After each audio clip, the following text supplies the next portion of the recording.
Make sure you watch Pinups, Cool Cats, and Comics on Facebook and follow them on Instagram. Hello and welcome to another week of Pinups, Cool Cats, and Comics. I am Dennis with the... What's your name again? Teresa. It's I'm been back. a long time. For good. Yeah, welcome I'm back. For good. So there's no more teasers where I'm away for 2 weeks and Right. back again. But you've been working hard. It's not like you just took off. You had a lot going on. I did have a lot going on, and my test is next week. So send some good energy and wish me luck. Yeah, Hopefully good As luck long as with it's not that. next Monday. At this time. It's Monday morning. Yeah. It's all right. Monday As morning. long as you're So done I'll by let you now. guys know what happens Monday night. Yes. So Yeah, well, we'll see. And we have Rich Walker as our guest tonight, who we'll get to I in am a here. few minutes. Yes. So last week, my friend Mike was our co-host. Yeah, tell me about it. And it was pretty cool because it started out, I thought it was just Mike going to had be me us. on Facebook today. We're friends now. Oh, We're officially nice. friends. I thought we were just going to kind of be BSing and reminiscing, and he kind of turned it into an interview on me, asking me about comedy, Cool. what I do, and it actually ties in with you because he was asking a lot about the course Really? and stuff like And that. this is Mike, what's his name? Galgano. Oh, yeah. So hopefully he'll be tuning in soon because I know he had Great. some questions for you, Yeah. and we'll get into that a little bit as well. Before we get into it, I want to talk. We're still trying to raise money for Alex. Yeah, It's been a so- very slow go. I with fair reason. For those of you that don't know, for those of you that missed the last show that I was able to make, we had on Joey. I don't want to say it wrong. Nukio. Yeah, or you can just call him DJ Joey. 'Cause that's how DJ we Joey. can, So he does an absolutely beautiful thing every Christmas. He chooses one child who happens to be ill and going through a difficult time, gets them everything on their Christmas list, and then surprises them dressed as Santa. He does it personally, dressed as Santa, and gives them everything on their Christmas list to really have a really joyful So that was supposed to be Christmas. a gift, but he decided to do everything because that's just the type of guy he is. Yeah, and so Wow. we decided to help him. This is going to be his last. It's his 25th year. It's also his last year doing it to this extent. So we really want to help him make it the best year ever. So we set up a GoFundMe. It's DJ Joey Santa Visit to Alex, if you want to look it up. We have a high goal, but the reason we have a high goal is that we're going to give any extra donations to a children's charity. This way we make sure that not just Alex, who's the child that he chose, has a good Christmas, but several children have the opportunity to have a good Christmas. So Let DJ Joey go out with a bang and just do everything and he can for really, everybody. and I want to show him how much we support him and what he's doing and all the great things that he's done. If you get to go back and watch the show, I believe it's week 4 on YouTube. He's just an amazing man. He's done such amazing things. And he survived 9/11, which he was down there in the heart of everything. Yeah, So. yeah. great. I mean, really, really stand-up guy, like absolutely wonderful human being, and I want to show him that we support him. So anything helps. $1, $5, whatever you can Well, do. GoFundMe, the minimum is $5 because I found that Is out it? today. Okay. So at least $5 if you could do it. It's. I know it's tough though, because especially now Facebook has so many. Like everybody's donating their birthday to a charity. Right. everyone's doing Well, that's one. the thing is And even though you say only $5, if you get 1,000 friends, that's $5,000 a month you gotta lay out. That's So I that's the thing, understand. like, But this is and I understand every aspect too. Like times are tough, but crowdfunding is amazing. People are so supportive and so wonderful, and just think about what you spend on a cup of coffee. Right. Even if you put that towards, some sort of charity, it will end up being a really big impact in the long run. And yes, I am the dude from the pool hall, James. But just so you know about Alex, he's only 8, and he's got to get his blood sugar checked 8 to 12 times a day. He's got a single mother that's been struggling with the medical bills and stuff like that. So He only was diagnosed a year ago, and he's already had 3 hospital stays, 2 of them being Yeah. lengthy stays. So that's a lot for a child who has a rare Right. type of diabetes. So, it's so important for him to have that special day where he can just forget that he's sick. So not only helping him, DJ Joe is going to be ecstatic too. Yeah. And I'm going to put this out there because I know Brother B, if he's listening, if he watches the replay, he offered to do a 50-50 raffle one of the nights he's DJing. And I just kind of came up with this right now. I'm going to throw it out there to the comics I know. I don't know if anyone could offer me help for a venue, or if comics want to donate their time. Maybe we could do a comedy charity night. I'll I'm talk in. to you afterwards. I Yeah, don't know how I'm that in works. already. I'll I tell would you love now. Anything that. about it. That would be amazing. I know it's going to be very tough for a lot of people because it's going to have to be rushed because we need this within a month, really. Yeah. Really. So, Well, I'm there for you. I appreciate Thank that. you. So with that, let's go to our sponsor and get the show started. We want to give it out to Kayla Logistics, especially my cousin Frank Zambuto. I'll let you read his number afterwards. Kayla Logistics, where your business is our priority, moving products you use every day across the country and around the world. Contact Frank Zambutos for all of your domestic and international logistic projects. Frank has over 20 years' experience working with many name brand companies in the apparel, cosmetics, as seen on TV, and electronic industries. For trucking, air, and ocean cargo on all 7 continents, all you need is one solution. To all Cool Cat listeners, just mention our show and Frank will offer a free cost and transit time analysis for all your cargo. When cost and time matters, we deliver. Frank Zambuta and Kayla Logistics, where your business is our priority. Frank is one of the best guys out there, too. He's very generous. Absolutely, total stand-up human being. Very knowledgeable when it comes to stuff like this. For anyone who's confused about tariffs or anything like that, he's not. So he can definitely help you. You want to give his number out? Sure, his direct number is 347-536-3933. All right. And make sure you give Frank a call at Kayla Logistics. I guess you know Christine. She said your bland chicken is ready. Is that my wife, Christine? Yes, it is. Okay. I hope you She's have never enough for ever both of tuned us. into anything I've done before, so I'm shocked. All right, so just a brief thing here. I started comedy a little over 2 years ago now, and I think everyone kind of knows I started with the Paul Baum Workshop with nothing. I Right. thought it was a workshop, which I'll get into, like kind of what you do. Yeah. I didn't realize it was for comedians. I never did an open mic. I never did anything. I went there with no material, and like, what are you doing here? And I said, I don't know. Right. So Paul took me aside, gave me 20 private minutes myself, told me how to start getting into it.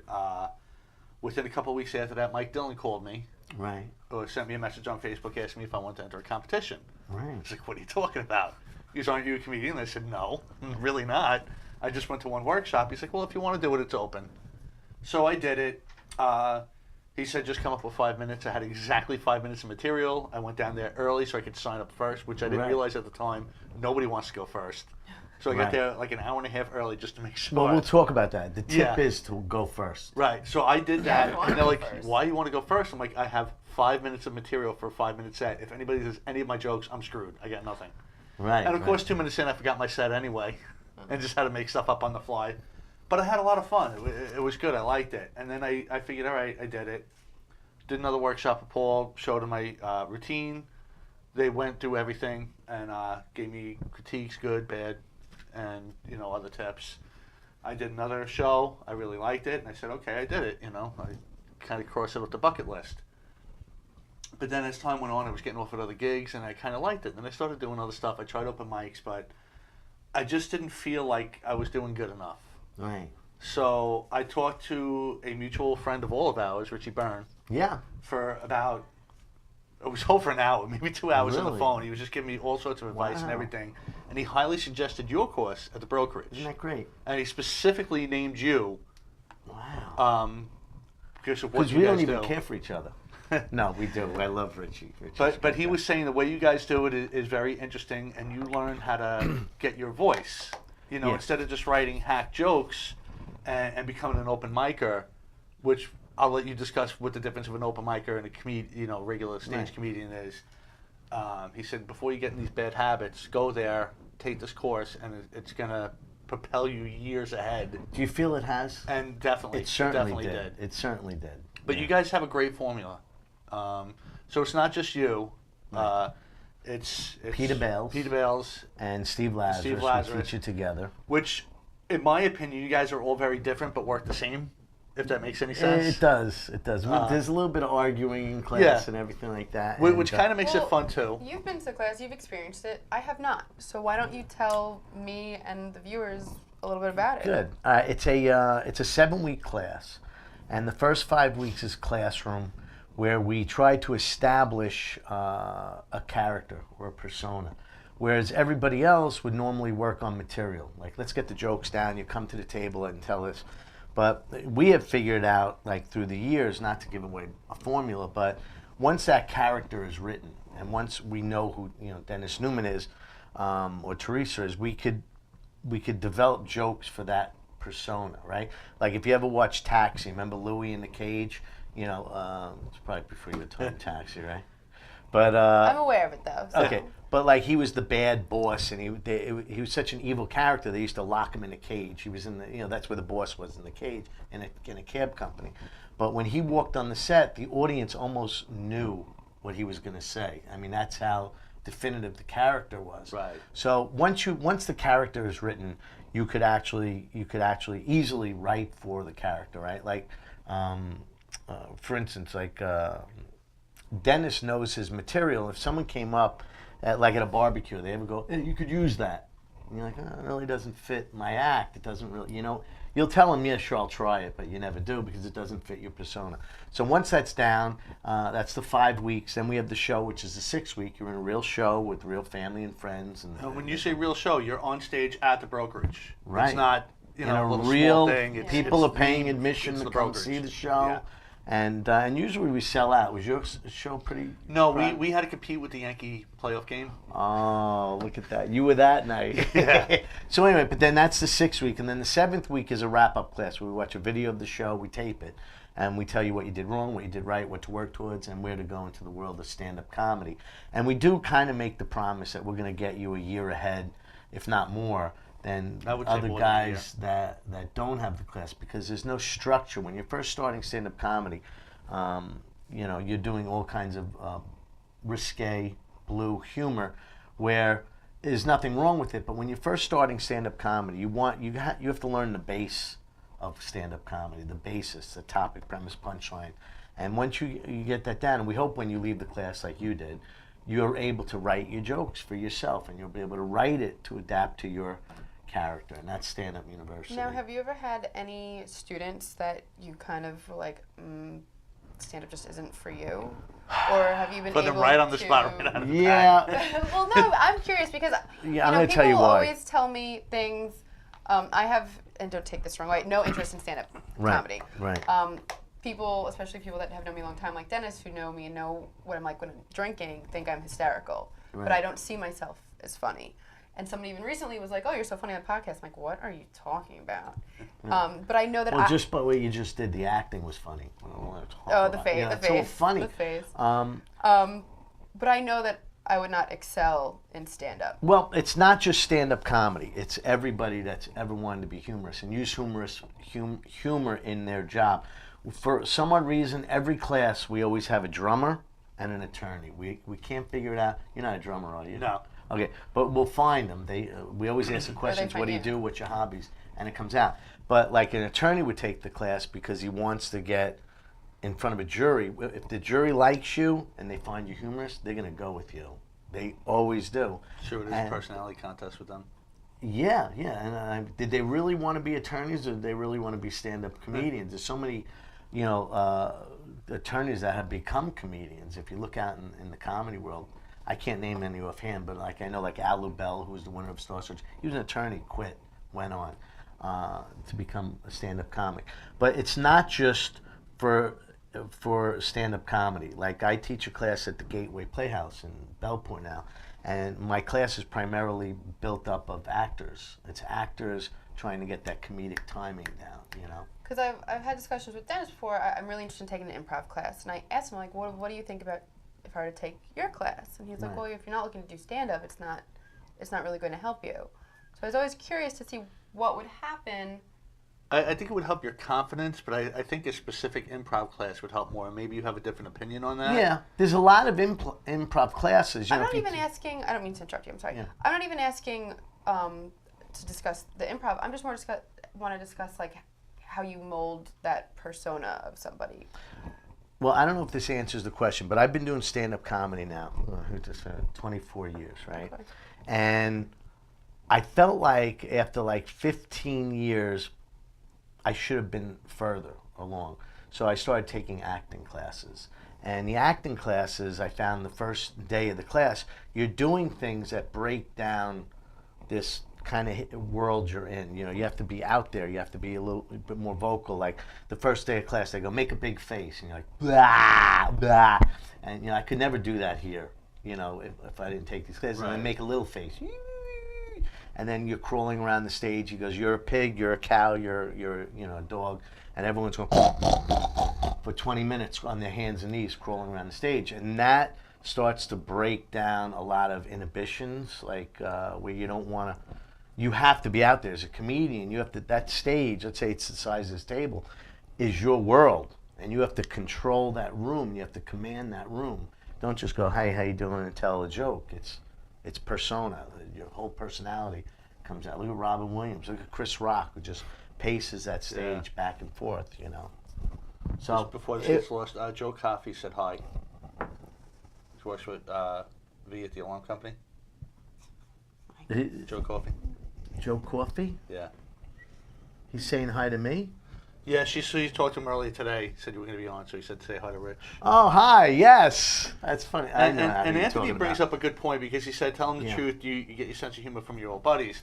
And you had mentioned that. You said this you know, being funny with your friends is different from going on stage. Because we did have that kid in the class that he was like frat funny, I guess you would call it. Like if he was sitting with his Yeah. buddies, he's hysterical. Yeah. Will it transfer on stage when people don't know the same people? No. And usually the answer is no. Right. That, you know, that comes to life if you're ever doing a show and you get a heckler that doesn't, it keeps going. I've seen microphones go hand on the mic and say, you go do it. And they get up and they go, Yeah. you know, they freeze. I saw Amazing Jonathan do that.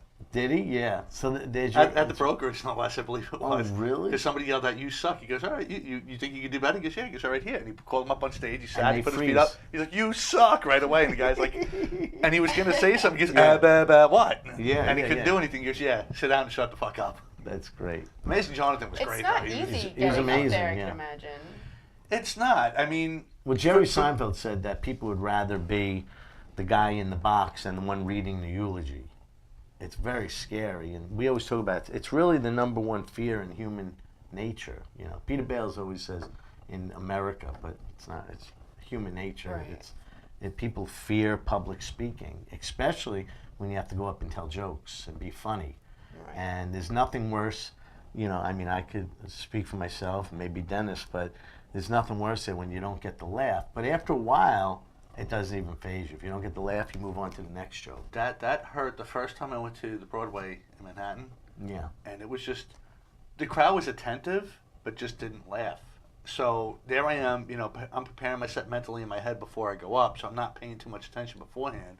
Then I get up and everyone's just kind of looking at me, you know, just smiling, and I'm going through my routine. I'm like, man, it was the longest, like, 6 Yeah. minutes ever. You can't hear the laughter, but the smiles are deafening. Yeah. So afterwards, it's all said and done. I get off. I'm like, that sucks. I'm like, I guess maybe it's time to give up comedy. I did it. I was No. there. I was done. Does it get And I into walked your off. head like that, though? It started to, but then I noticed everybody else was having the same issue, and some of these people were really funny. One joke got a big laugh. Everything else was maybe getting chuckles at best. Yeah. And then after the show was over, people were coming up, "Wow, you were really funny." I'm like, "You know, you're allowed to laugh, right? It's a comedy show. sure. It's okay to laugh." But then it was told, and I don't know if it was from you or one of the other comedians I know. They said not getting laughter is okay because at least they're listening. It's when they're talking and heckling and Yeah. doing other stuff. Not that that's your goal is to have a silent audience, but it's As not the long worst thing as- either. You know, like That I makes went. sense. I'm sorry. Go ahead. No. Did you ever hear of John Mulrooney?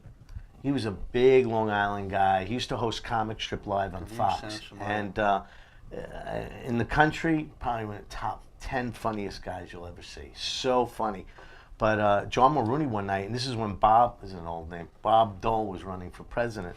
And Bob Dole had his hand was like deformed or something. Yeah. And he always had a pen in it. And Mulrooney was imitating him. And a woman in the audience goes, "That's enough. You drew the line. That's it." And he says, "Well, listen, don't you understand it? Stand-up." He sat down, and he made an example of her. He said that stand-up comedy, somebody has to go down for the joke. Whether it's you, your wife, or husband, somebody's going down. And he goes, "Unfortunately, tonight you are in the minority." And the whole place applauded, and she went out with her tail between her legs. But Peter Bales came up to me and said, "See that?" I said, "Wow." He's like, not getting any laughs. He's like, bombing. He goes, "You could hear a pin drop. And if you could hear a pin drop. People were tuned in to every word he was saying."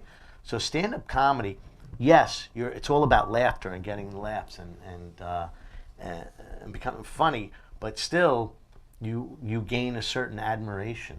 There's certain like look at Jimmy Kimmel or whoever is on TV. They make these little speeches that are downers, but people They listen. they listen. Yeah. They listen to comedians, hence the attorneys taking the class. Right. You know, once that jury likes that attorney, you're not going to And lose. speaking of, look at someone like George Carlin.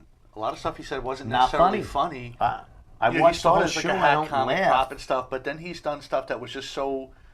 It was controversial but true at the same Everything time. he So you're said like, was wow, true. this guy is Everything making he a lot said. of sense. Right, Yeah. right. He's more. I don't know if in his later years he was more of a not a lecturer. What's the word I'm looking for? But not a stand-up comedian, but somebody who's I know what you're saying. not inspirational. I can't think. Maybe somebody will type in. But you know what I mean. He was more expressing like human interest as opposed to Right. stand-up comedy. He loved calling out hypocrisy. Yes, yes. And again, you know, people would pay anything to go see him. Yeah. And they take someone like Eddie Murphy on the opposite side of it. He was just He a went for funny the jugular. storyteller. Yes, yes. And I don't know anyone that dislikes George Carlin. No, and even if they didn't necessarily agree with him, they respected They him. respect And they also liked him. They'll say, "Oh, I liked his earlier stuff," and then some people go, "I liked his late stuff." You know, Yeah. that he did Yeah. before he died. I happen to like his stuff later in life, even when it wasn't funny. I do too. And, I'm and watching.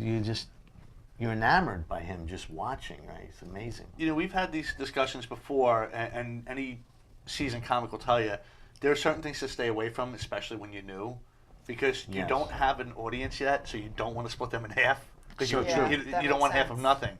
Once you develop yourself and you have your following, then you can get away with certain things. Then you could, you know, maybe go after politics or religion or Right. some hot When you look topic. at like Dennis Miller, I mean, he's right wing, so he has his built-in audience already. Bill Maher has his built-in left audience already, but those are his audience. Right. You know, if he went out into a general audience, it wouldn't be the same response. But Right. they've worked years to build that audience, right? Where I don't have that luxury yet. Dennis doesn't. Or maybe now you do with the TV show. But you know what I'm yeah, saying? you don't want to cut this in half. You start to, once you start having a following that are coming to see you, you could say anything. And what's tough now is everyone's so sensitive that even when I say something in the middle that's not agreeing with either side, I still get attacked. Well- It's like, but I'm not disagreeing with you. I'm just Right. saying, you know. We talk about this in class. If you're going to go up and you want to do, young comics all think they know the world. When they come up, they're like, oh, well, this is what I want to do. And, you know, you can't stop me from being what I want to be. We're not trying to stop you. We're really looking to protect you. Yeah. Because Right. if you're going to go up there, let's go back to the Bush years. If you went up and you talked about Bush, whether you loved him or hated him, they still sit in the audience and watch that comic and go, who the hell is he to tell me his political Right. views? Right. Because they're in a comedy show. They're there to laugh. They're not there to hear your Actually, opinion. I told Dennis when we started the show, it was very important for me to make it as far away from being political as possible, because of that split, because of that separation.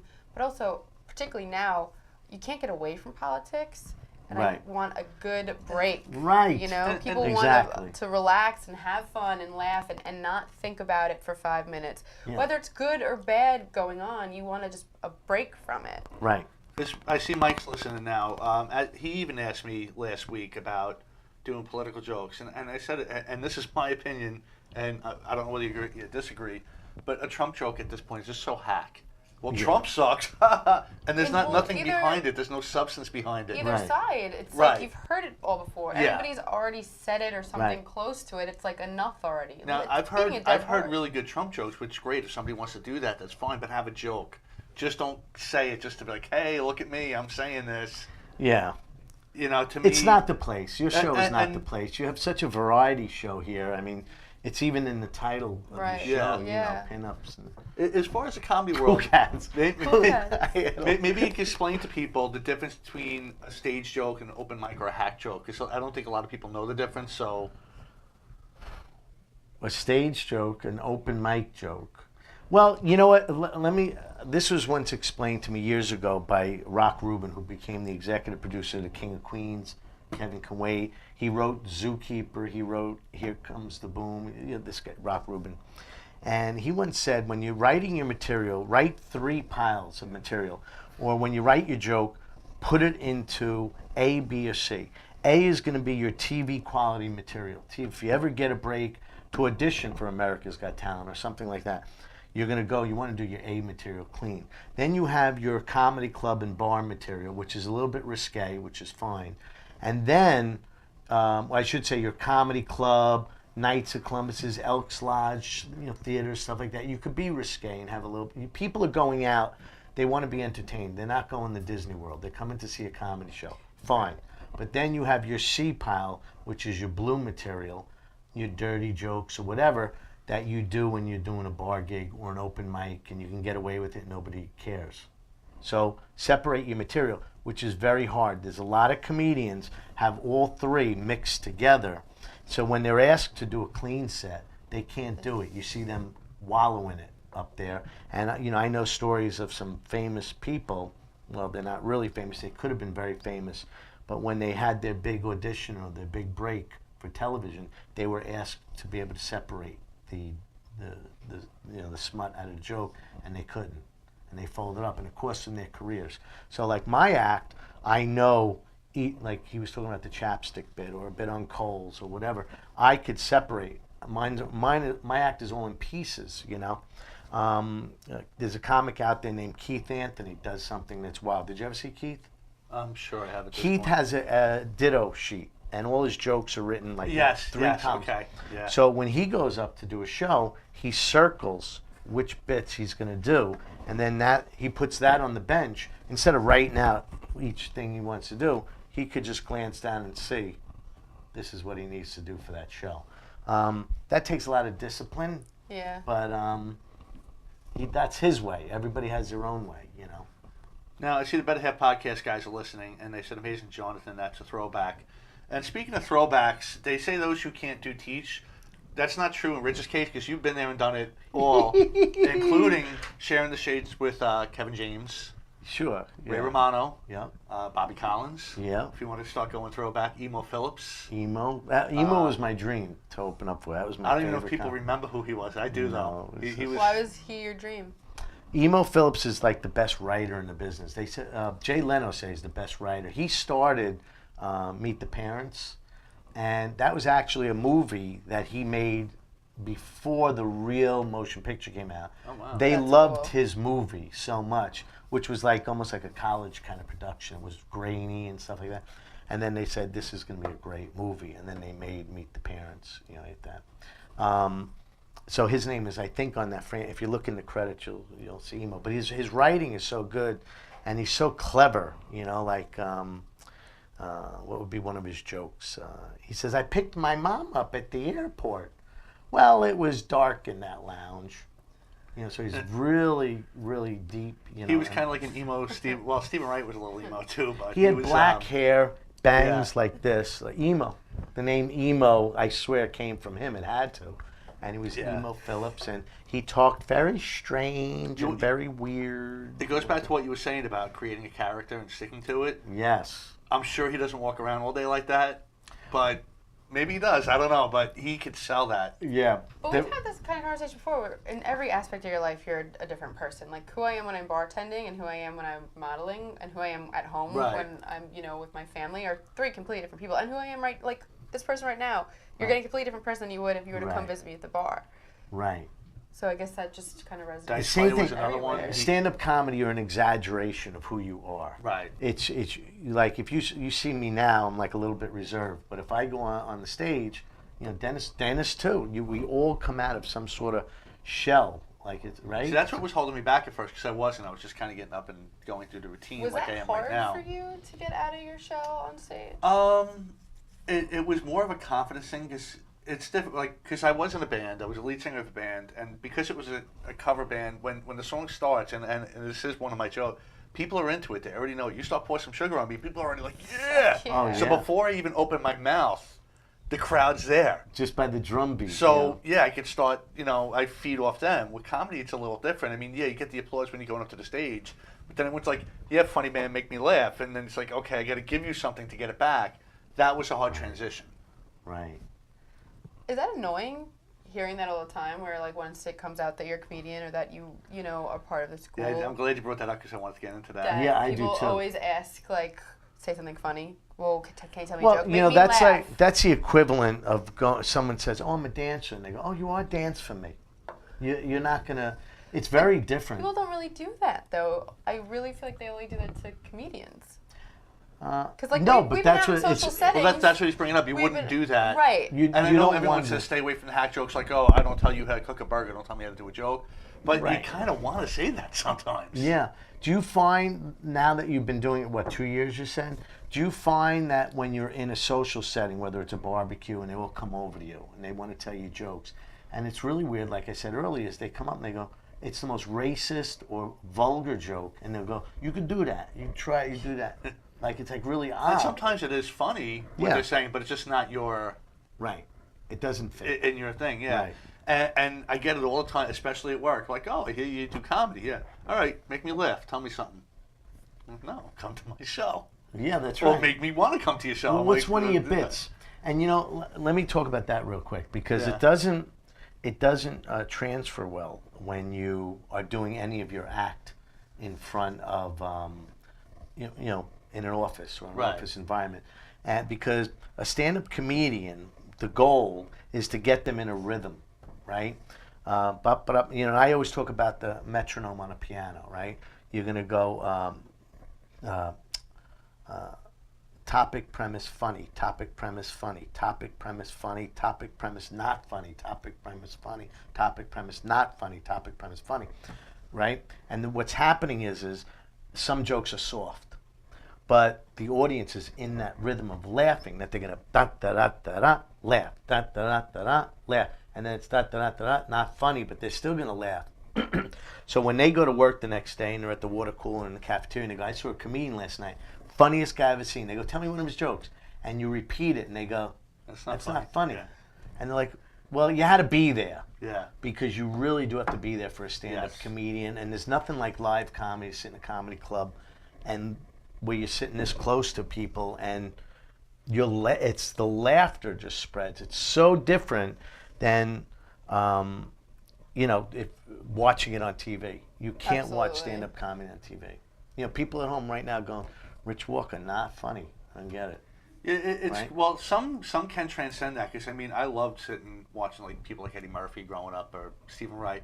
I wish I could have seen them Yeah, live they at that also have time. the audience laughing. No? That's Where true. maybe you Yeah, can it was kinda that get kind in of feel.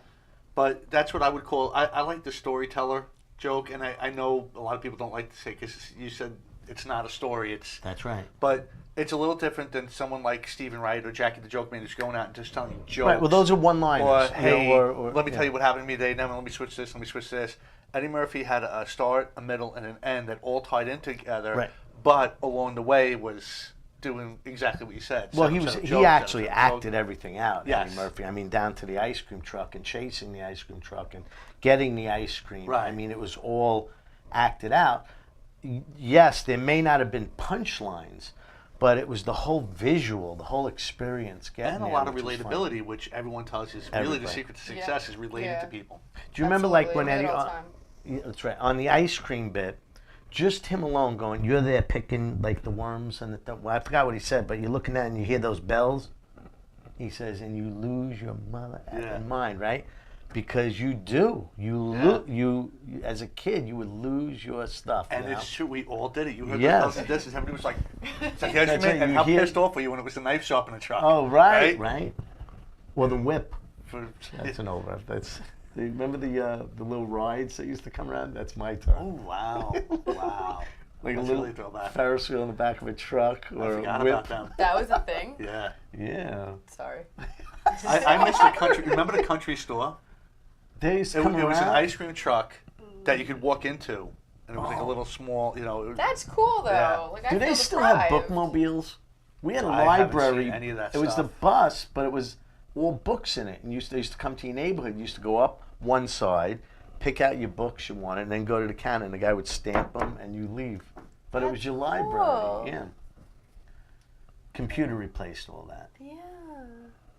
I'm losing stuff on here. But I used to sad, love Mike said there's a like reason every for the Wednesday at drink. 5 That's o'clock, sad, the though. bus would come, and like, everybody would run for the library bus. I only remember the ice cream truck and the knife sharpening truck. We still have Yeah, a guy Larry running remembers around. that.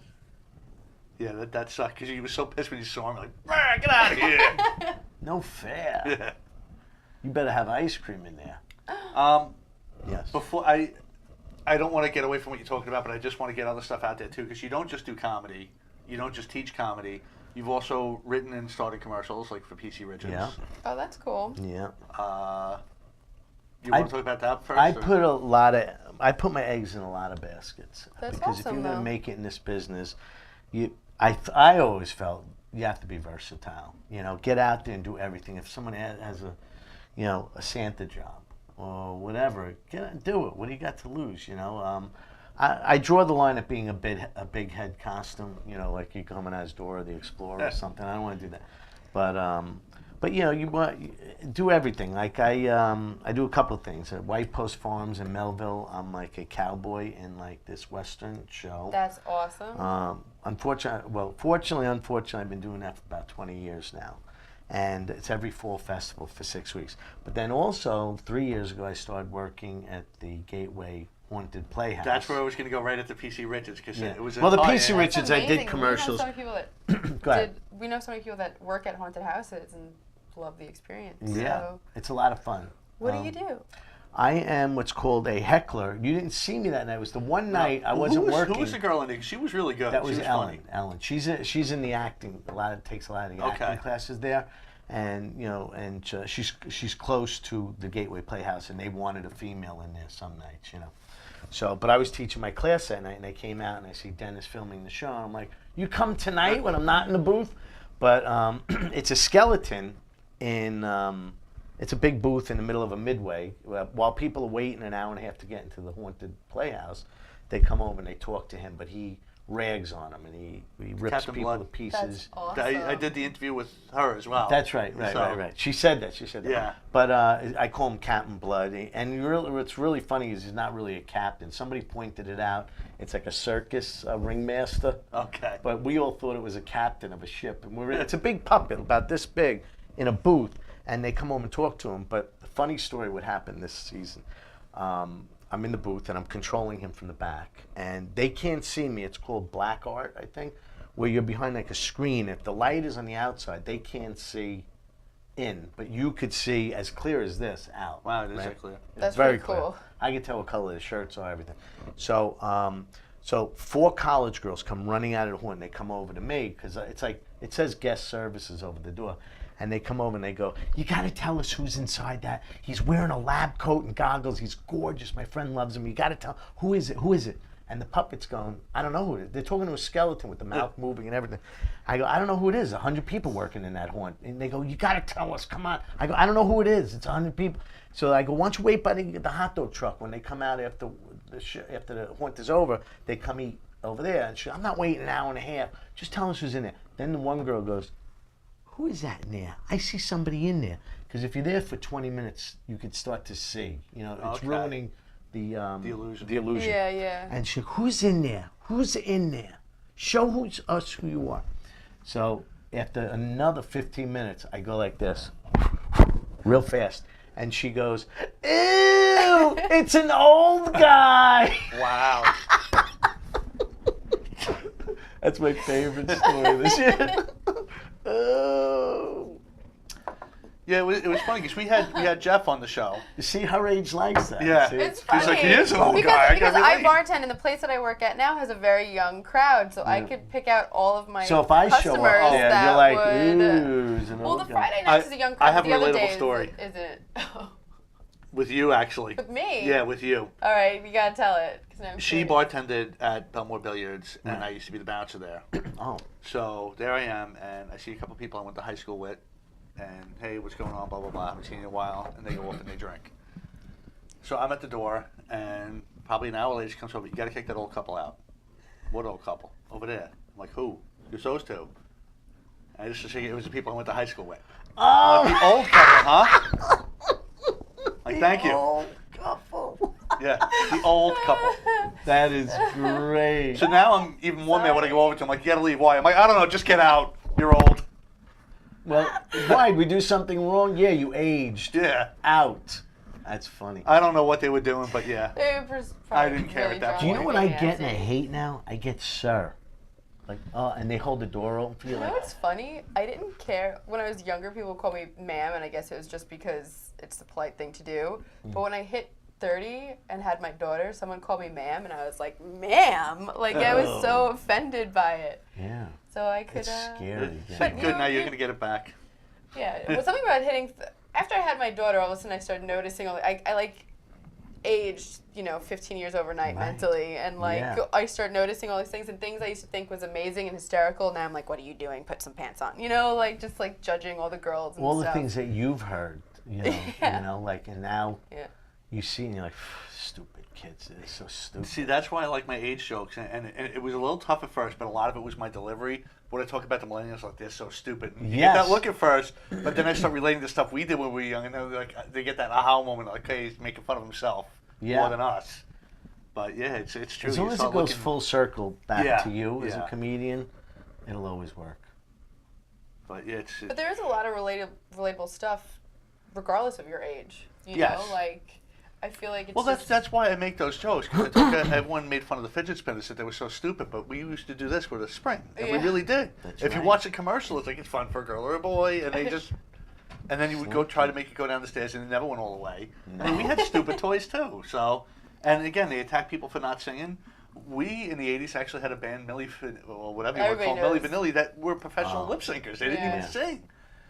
They talk about the music all sounding the same. But it's also so go back to easy the Ramones. for people to knock Oh. everything that they themselves could never do. Right. Like it's got to be exhausting being out there performing constantly.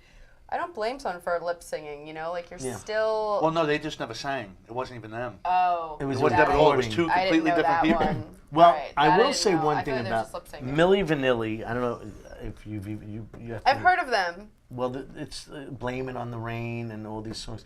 Great dance club stuff. And that's that cassette.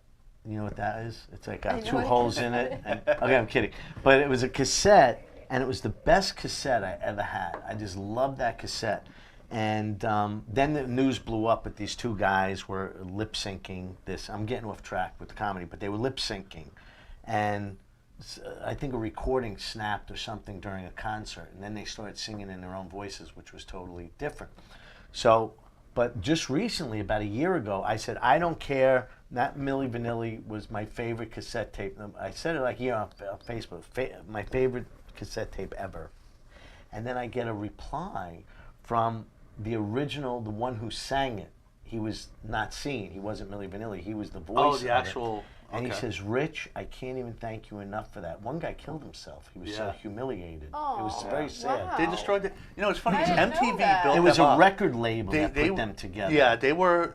A lot of people don't notice about musicians, especially. They're like handpicked and molded to the company's That I- desire. The That I knew, Monkeys. yeah. The Village People. The Right. Monkees. Even Yeah. someone like Britney Spears or something. They took her out. They said, "This is what you're gonna do. Go do it. Right. Dance Well, first, that's why monkey." so many of them And- always and- have so many emotional issues. You can't tell me nobody That's in MTV or anybody knew that Milli Vanilli did not sing those songs. They all knew. And then as soon as they did, like, oh my God, take the MTV award away from them. They're horrible people. How could they do this to Yeah. everybody?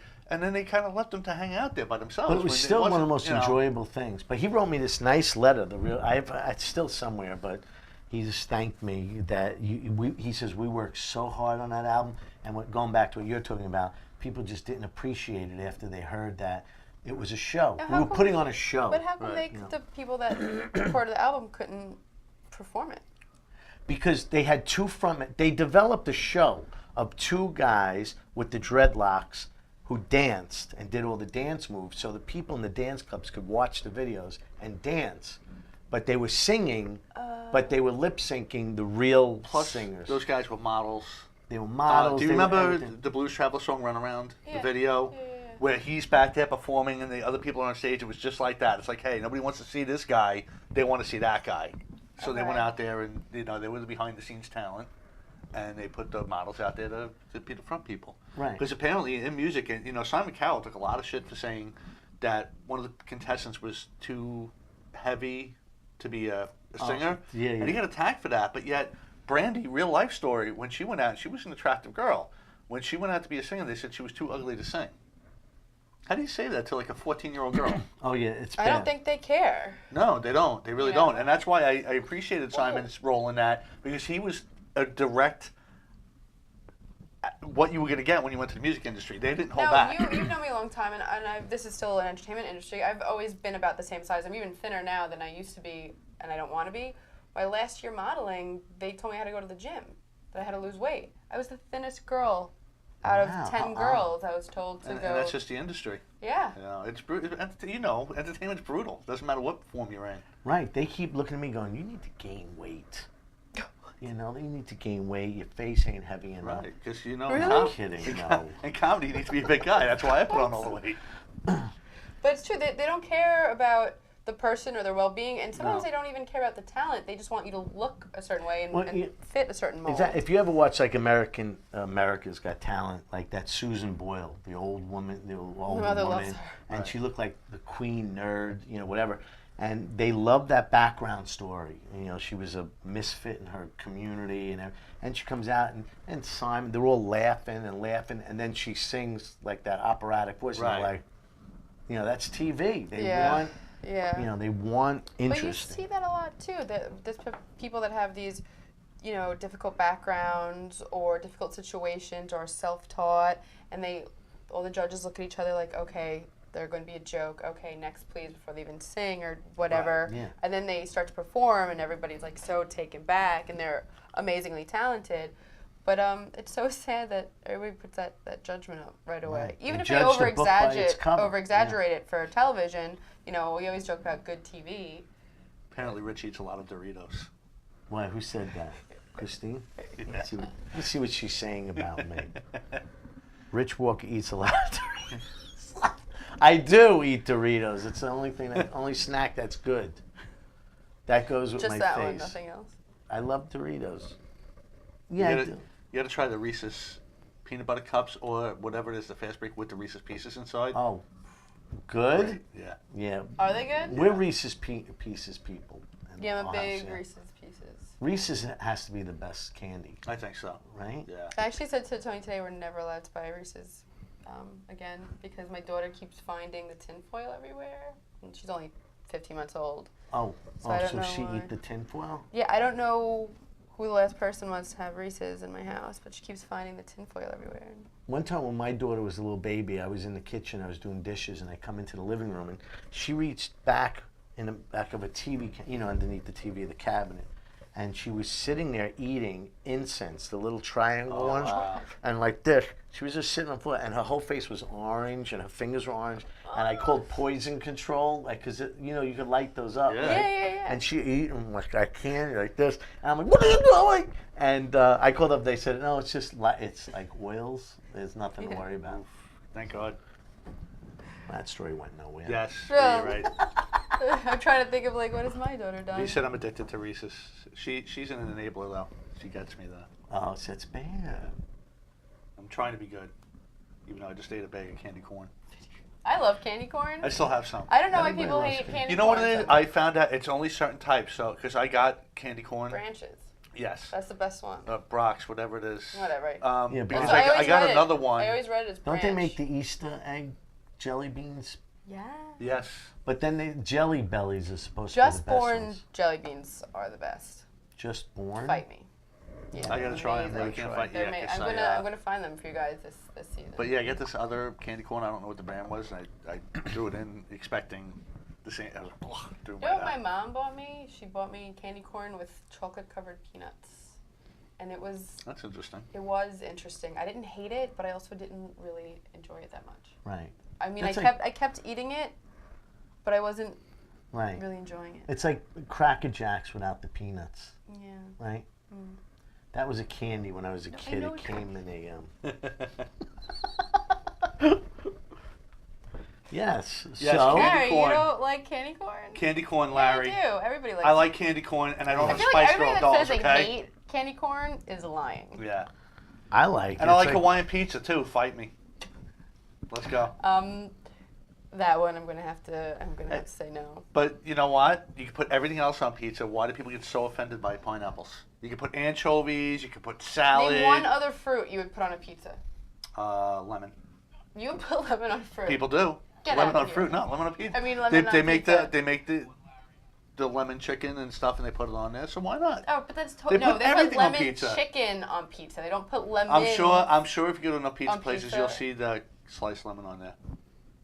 Why I've don't- seen can you lemon make on it? there. I Can will you make make The one. it? chicken, when it's the chicken. But it has the yeah. chicken though. But it's still lemon. I'm talking about like straight lemon. I mean, So- so- maybe like cut up chicken So on the if Without side. if they skin? soaked the ham in pineapple juice and then cooked it to be better Yeah. Veronica likes apple on hers. on her pizza. You Yes. for real? Veronica also mentioned that some people put balsamic vinegar on ice cream, and supposedly it's very good. If you want to post that, I don't know if it was a specific. Who would type have of ice cream, known I you don't had me remember. on it? It becomes a food show. Yeah, Right? what's Well, we are in I'm so We Thanksgiving, are a versatile. variety show. Right? Thanksgiving season, so Oh, this is true. I need to. That's what it is. So like the farm, the haunt, stand-up comedy, and now food. yes, It's Yeah. gonna be on my thing. There you go. watermelon. Watermelon's just no. At this point, everybody's just gonna write their favorite Yeah. fruit. Yeah. Stop with the Stop. fucking pizza. Very funny. Larry, what's your favorite pizza? Yeah, what's yours, Larry? Ginger spice pizza. Pumpkin Larry's spice right. Pizza? Ginger spice. You don't know Oh, that. I the watched his Spice show. Girl. They had their show. They were talking about their things, and he admitted that he had Spice Girl dolls. Get out. So, I love you. And you're making fun of me because I like Hawaiian pizza. I think that's amazing that he has Spice Girl. Well, tell me what you want. What you really, really want. Mike said I jumped the shark. It jumped the shark. No, we didn't yet. You know because what? he For has a- Thanksgiving, I'm gonna bring in a Hawaiian pizza and we're gonna eat What it. is it? My wife goes, but I will no not. housework done. What is wrong? Yeah, with black olives. Why do people put black olives on pizza? That's not a fruit, though, is it? But why are you it's putting a olives on vegetable. pizza? Because you can't. What lettuce? Why would you put lettuce on a pizza? Why would you make your pizza like a salad? No, wait. Yeah, People put right? lettuce on pizza when you don't put the normal like sauce and cheese. Or pineapple pizza isn't normal sauce and cheese, ham and Yeah, pineapple. did you ever try it? It is pretty good. It Uh-uh. combines the taste. Mm-mm. If you never tried it, you should try it. Not Domino's version of it, like a real pizza place. Because I did do that, and I kind of regret it. They were collector items. Sure, keep telling yourself that. There's a lot of collector Barbies out there, too, if you want to start a collection. I have Beanie Babies that went you're a nowhere. girl. That went nowhere. You're a girl. You're supposed to. Well, yeah, but we were told that they were going to be worth something, and they're worth nothing. They take up space. All right, let's get interesting because Yeah, my let's- now I have family and friends all watching. We do only have a couple minutes left, so before we do run out of time, I want to say that this Friday I am at Barton's Place in Mount Sinai. Tony Landolfi's headlining. A lot of fun that place. Yeah, I've never been Yes. there. It's my first time You're gonna there. have fun. Check out the show right before us. It's called In the Cage of Cyclone. It's a great show. It talks about all fighting sports, and sometimes it goes a little off topic. You just had Trevor Gillies on tonight as a call-in. Right. So watch Good the replay show. of that. I'll be watching it out. It was fun stuff. Rich, what do you got coming up? This Friday night, I'm in Freeport at a place called Elliott. So if you're in Nassau, see me. If you're in Suffolk, come My to friend you. bartends there. Oh, really? Good. Well, I'll say hi for you. Yeah, please do. But that's a show with Manny Arias and Eric That's Half. Tugboat Manny. We've had him on. He's a Tugboat great guy, Manny too. and Oh, I love and Tugboat Manny. He's fun. And Pat Marone. The four of us are doing that show. 8 o'clock in Elliott's in Oh, that's Freeport. awesome. Yes. All right, and you want to plug your class real quick? If you are interested in taking a stand-up comedy course, go to www.standupuniversity.com. Our next class now, because we're actually sold out in this class, is January 12th or 8th. It's the second week in January, I think. Whatever that Tuesday is. Yeah, and check us out. And we cap our class at 10 students only. So if you are interested in getting in, do it right away. Holidays are coming, people buying for their Christmas gifts. And definitely, Very cool. if you're even considering it, try it out. Mike, give them a try. It's worth it. And once again, our sponsor is K Logistics. Give Frank Zambuto a call at 347-536-3933 for all your logistic needs. And we will see you next week with your friends, right? My friends, Mike and Mike? yeah, Super Sandwich Bros. Yeah. Ooh. Yeah, I'm pretty excited. It's Joe and Joe. Oh, Joe and Joe. Sorry, I got Um, Mike in front of me. That's One of the Joes is a good friend of mine. I really want them to come on the show and talk about. They go around Long Island reviewing different sandwich places. Oh. Yeah, and they've Figured it gotten made sense for their Thanksgiving. following's gotten pretty big, pretty fast, and Figured Thanksgiving coming up, food would be the way to go. Yeah, I bet a lot of people want their restaurants too, right? Have them come review it. Yeah, they're We'll ask them about pretty Hawaiian honest, pizza. genuine guys. Okay, fine. We will. All right, we'll see you next week. Bye, guys. Good night.